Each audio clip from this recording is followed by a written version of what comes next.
নমস্কার, অমলেন্দুর আড্ডায় তোমাদের সকলকে স্বাগত। আজ আমাদের এই পুরো বিষয়টি বা আজকের ক্লাসটি একেবারে আমরা উচ্চ মাধ্যমিক স্তরে বাংলার যে 4টি সেমিস্টার আছে, এই 4টি সেমিস্টারের সম্পূর্ণ সিলেবাসকে,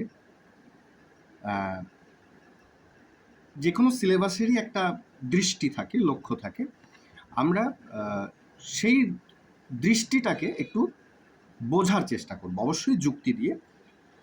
এবার এই সিলেবাসটা বুঝে আমার কি হবে? একজন ছাত্র হিসেবে এই সিলেবাসকে, গোটা সিলেবাসকে বোঝার একটা যেমন প্রয়োজনীয়তা থাকে, একজন শিক্ষক হিসেবেও একটা গোটা সিলেবাসকে বোঝার প্রয়োজনীয়তা রয়েছে।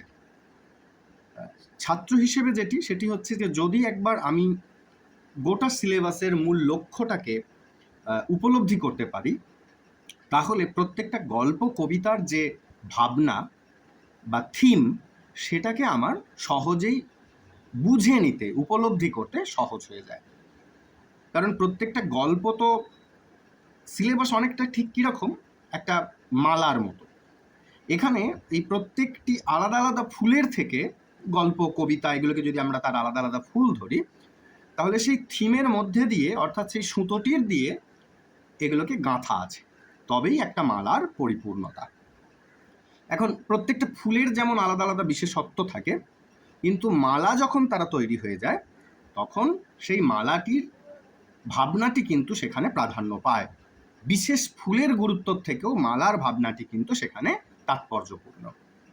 তাই এই যে একটা জার্নি তোমাদের first semester, second semester, third semester, fourth semester, সেটার মধ্যে দিয়ে তোমরা আসলে একটা কোন উপলব্ধিতে যে পৌঁছচ্ছ, শিক্ষার তো একটা উদ্দেশ্য আছে। শিক্ষার উদ্দেশ্যটাই হলো না জানা থেকে জানার দিকে অগ্রসর হওয়া, বা আমার উপলব্ধিগুলোকে যাচাই করতে করতে নিজের মূল্যবোধটিকে যত্ন করতে শেখা, বা নিজের কর্তব্যটাকে উপলব্ধি করতে শেখা।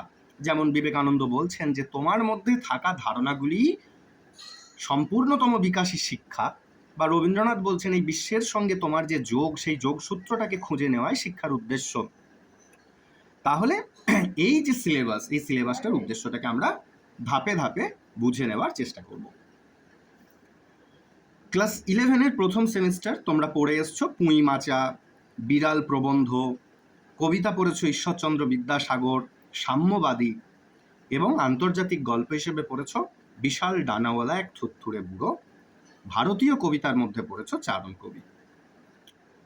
তো যারা নতুন পড়তে যাবে আর যারা পড়ে গেছো, চলো দুজনেই ব্যাপারটাকে একটু মিলিয়ে নিই। এই জায়গাতে যেটি রয়েছে সেটি হচ্ছে আমার সমাজ সম্পর্কে আমার একটি সামগ্রিক ধারণা। আমি যে সমাজের একটি অঙ্গ বা অংশ, ধরো আমরা তো প্রত্যেকটা মানুষ সমাজ বহির্ভূত কেউ নই, মানুষ মাত্রই আমরা এই পরিসরের একজন। তুমি যেরকম তোমার পরিবারের একজন, তেমনি এই সমাজেরও তুমি একজন।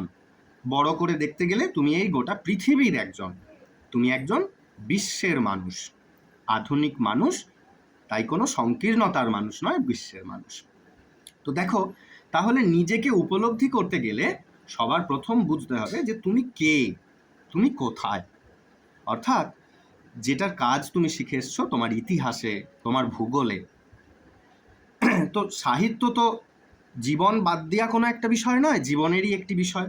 তাহলে তোমার জীবনের সঙ্গে সাহিত্যের সম্পর্ক এইখানেই। দেখো, তোমাকে প্রথম পরিচিত করায় তুমি কোথায়।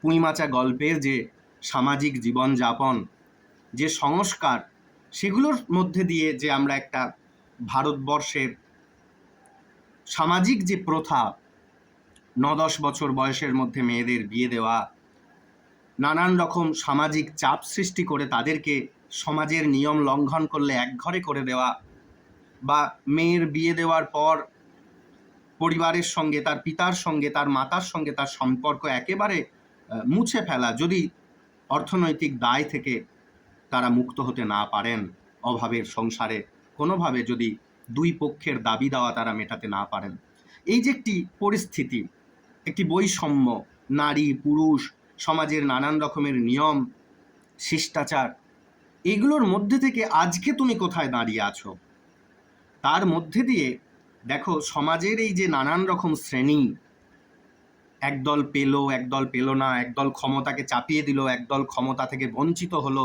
তাদের যে লড়াই, এটাই ঠিক আবার পুঁইমাচা গল্পের পর তুমি বুঝতে পারো বিড়াল প্রবন্ধ পড়তে এসে, যেখানে বিড়ালের মধ্যে দিয়ে তুমি দেখতে পাও সমাজের খেতে না পাওয়া মানুষের সেই বঞ্চনার কথা, সমাজের সেই জমিদার শ্রেণীর মানুষ বা সমাজের মাথাস্থানীয় মানুষরা কিভাবে নানান রকম উপায়ে ছলচাতুরি করে মানুষকে শোষণ করে অবহেলা করে তাদের আরও দুর্দিন তৈরি করে তার কথা।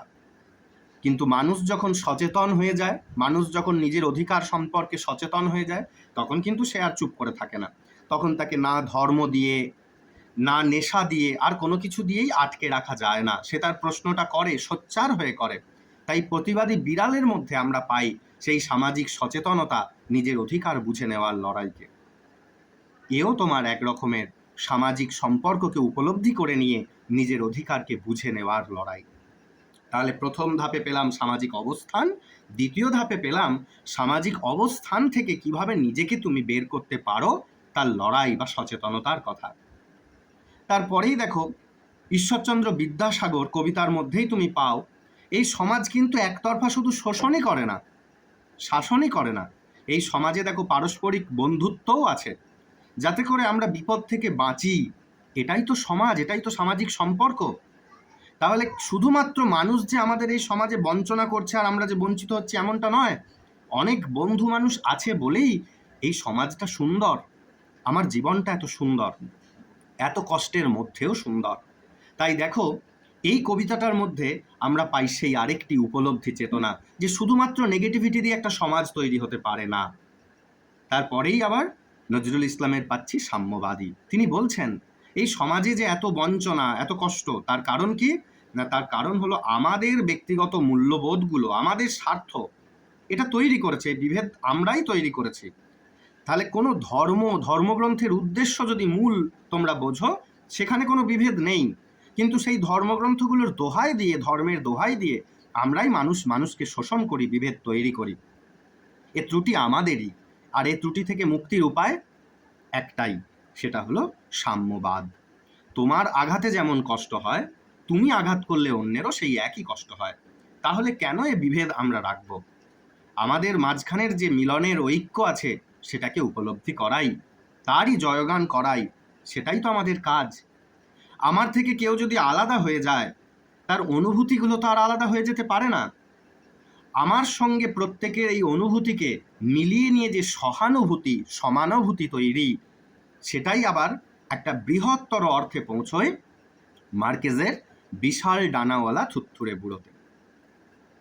দেখো তার প্রতি যে মানুষের কৌতূহল, আগ্রহ, নৈর্ব্যক্তিক ভাবনা, আমাদের নিজেদের ভাবনাগুলো তার উপর চাপিয়ে দিয়ে নানান রকমভাবে তাকে পরখ করা, নিজেদের আগ্রহ কৌতূহলের ওপর নির্ভর করে সেই জায়গা থেকে আকর্ষণের কেন্দ্রবিন্দু থেকে সরিয়ে নেওয়া। যখনই একটা সার্কাসের ময়দানে অন্য একটা খোরাক চলে আসে, মানুষ তার দিক থেকে দৃষ্টি ফিরিয়ে নিল, অথচ এই মানুষই তো দল বেঁধে তাকে দেবতা বানিয়ে তুলেছিল প্রায়। তার নিজের তো কোনো ইচ্ছা ছিল না, বা নিজে তো চায়নি সে নিজেকে এরকম দেবত্বে প্রমাণ দিতে। তাহলে এভাবেই দেখো সমাজে যে নানান মতবাদ তৈরি হয়েছে, তা আমাদের দৃষ্টিকোণ থেকেই হয়েছে, অন্য কারোর কোনো দায় কিন্তু সেখানে নেই। আমাদেরকেই এই উপলব্ধিটার মধ্যে যেতে হবে, পৌঁছতে হবে যে এই পৃথিবীতে এই সমাজটাকে তুমিই নির্মাণ করতে পারো, তুমিই ধ্বংস করতে পারো। এবং চারণ কবির মধ্যে তোমরা দেখেছো সমাজটাকে যখন কোনো একরকম নিয়ম দিয়ে, শুধুই ক্ষমতা দিয়ে, লোভ দিয়ে, স্বার্থপরতা দিয়ে, শোষণ দিয়ে যদি কোনো মানুষ তার অধিকার বা দখল নিতে চায়, সেটা কিন্তু টেকে না। ক্ষমতা হয়তো একদিন খুব উদ্ধত হয়ে যায়, তার কাছে সত্যকেও হয়তো পরাজিত হতে হয় সাময়িক দৃষ্টিকোণ থেকে, কিন্তু সময়ের পরিসরে দেখা যায় সত্যেরই জয় হয়েছে। চারণ কবি সেই গানই গেয়ে বেড়ায়, শাসক তাকে অত্যাচার করে হত্যা করলেও শেষমেশ জয় হয় সত্যেরই। এই সমাজ সেই সত্যের কথাই তোমাকে শেখায়। তাহলে সমাজের ইতিহাসের মধ্যে দিয়ে সমাজে নিজের অধিকারকে বুঝে নেওয়া, সমাজের ভালো এবং মন্দের তুল্যমূল্য ধারণার মধ্যে দিয়ে তোমার বিপরীত, তোমার চারপাশকে সহানুভূতি দিয়ে দেখা এবং শেষমেশ নিজের প্রতিবাদ বা লড়াই এবং তার মধ্যে দিয়ে প্রকৃতির নিয়ম অনুযায়ী যে সত্যের প্রতিষ্ঠা, এটাই হলো ফার্স্ট সেমিস্টারের মূল একটা বৈশিষ্ট্য বা উপলব্ধি। তাহলে সেইভাবে যদি তুমি তোমার এই গল্প কবিতাগুলোকে দেখো, পড়ো, তাহলে কিন্তু তোমার কাছে এই ধারণাটিও স্পষ্ট হয়ে ওঠে। তাহলে বোঝা গেল নিশ্চয়ই। আমরা এর পরবর্তী ধাপে দ্বিতীয় সেমিস্টারের বিষয়টাকে নিয়েও এইভাবে আলোচনা করে বোঝার চেষ্টা করব। তোমরা নিজেদের মতো করে যখন পড়বে, তখন এই ধারণাগুলোকে নিয়ে একটু ভাবতে ভাবতে পড়ো, বা পড়ার পর বুঝে এই ধারণাগুলোর সঙ্গে বিষয়গুলোকে একটু মিলিয়ে দেখো, দেখবে পড়াটা কত সহজ হয়ে গেছে। নমস্কার।